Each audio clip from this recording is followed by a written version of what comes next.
There's often anxiety about the future, like what will happen 5 years from now if I can't find a job. Maharaj ji, some things are just beyond our control. In these situations, how can we keep our mind and thoughts steady? You know, when you immerse yourself in devotional singing, those worries about tomorrow just melt away.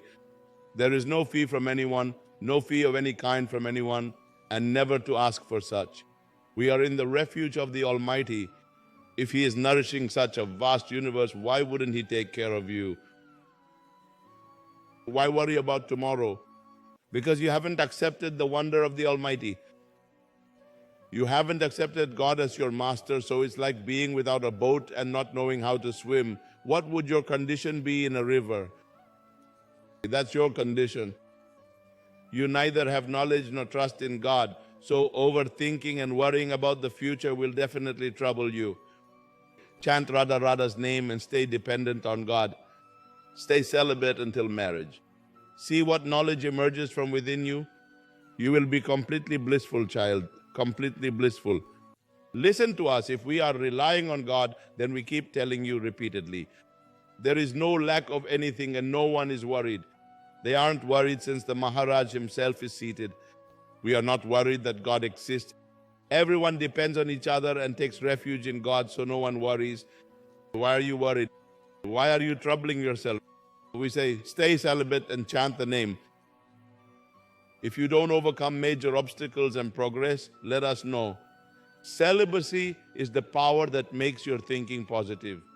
People are not understanding this, and as celibacy diminishes, your thinking will become more negative.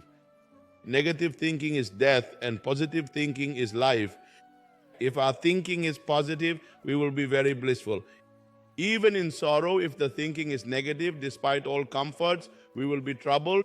If we are roaring today, it's because we are in the refuge of God and celibacy. That's why we are roaring, in the refuge of God and celibacy. That's what we tell all the youth.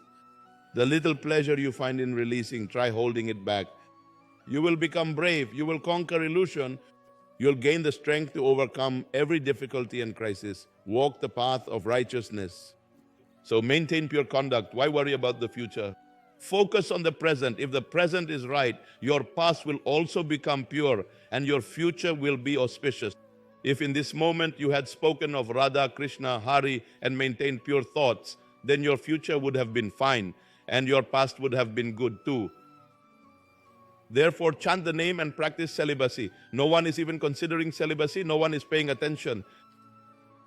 Just understand the joy of life and destroy celibacy. Newcomers think that the more they destroy celibacy, the more pleasure they will enjoy. This is the destruction of your life. Remain celibate, let celibacy mature.